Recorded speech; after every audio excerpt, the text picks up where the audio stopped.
तो history of cyber security के बाद आएगा हमारा नेक्स्ट टॉपिक, वो आएगा इवोल्यूशन ऑफ साइबर सिक्योरिटी, जिसके अंदर आता है अर्ली सिक्योरिटी प्री 2000s में जो हुआ था, फोकस कहाँ किया गया था, प्रोटेक्टिंग इंडिविजुअल सिस्टम पे। ठीक है, इसका फोकस क्या था, प्रोटेक्ट करना इंडिविजुअल सिस्टम को, antivirus software, firewalls and basic access control. ठीक है, नेटवर्क सिक्योरिटी जो कि 2000 में आया, rise of enterprise network lead to more advance intrusion detection system, जिसको आईडीएस भी बोलते हैं हम, VPN and network monitoring, cloud and mobility जो कि 2010 में आई थी। ठीक है, जो कब आई थी, 2010 में आई थी।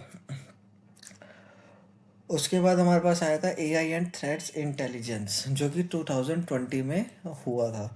Use of AI and machine learning, जिसका यूज़ किस लिए किया जाने लगा, एआई के लिए यानी आर्टिफिशियल इंटेलिजेंस के लिए, और मशीन लर्निंग के लिए, डिटेक्ट करना एनोमलाइज एंड ऑटोमेट रिस्पॉन्सेस को। ठीक है, focus on protective threats, hunting, behaviour analyse and real time response को।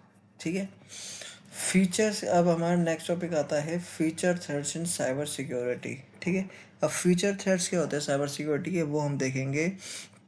The feature of cyber security is shaped by emerging technologies and evolving threats landscape, जिसके अंदर पहला आता है AI and ML learning in cyber defence. AI को, artificial intelligence को और machine learning के अंदर साइबर डिफेंस आया, जिसके अंदर हम देखेंगे predict attack before they happen, automate detection and response, और danger attacker are also using AI, यानी हमारे जो अटैकर है वो भी एडवांस हो गए हैं, वो भी अब आर्टिफिशियल इंटेलिजेंस का यूज़ करने लग गए हैं।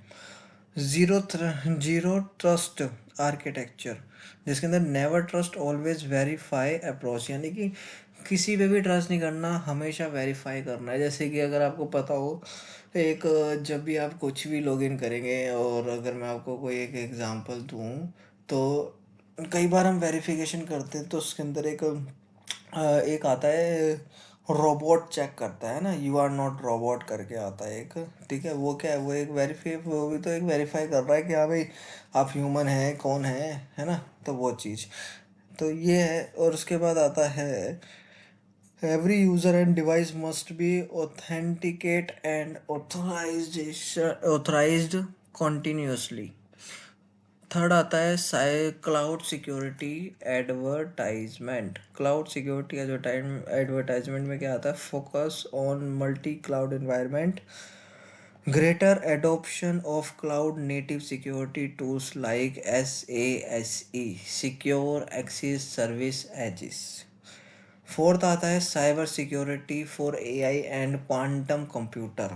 ठीक है, AI system themselves will be target quantum computer में break current encryption method pushing develop of post quantum cryptography. Fifth आता है LOT and edge security, billions of IoT devices to more vulnerable points. ठीक है, vulnerable points, needs for lightweight scalable security for devices like sensor, cameras and wearables। अब six आता है cyber security is a critical sectors के अंदर क्या आता है, जैसे कि health care, energy, finance and transportation system face growing cyber threats. ठीक है, cyber physical security become critical. Seventh आता है rise of cyber crime as a server, जिसको हम CAAS भी कहते हैं। उसके बाद हमारा लास्ट जो आता है वो आता है प्राइवेसी एंड रेगुलेशन। ठीक है, प्राइवेसी एंड रेगुलेशन के अंदर है rising concern over data privacy and expansion of global cyber security laws and framework, example GDPR, CCPA और NIS2। ठीक है,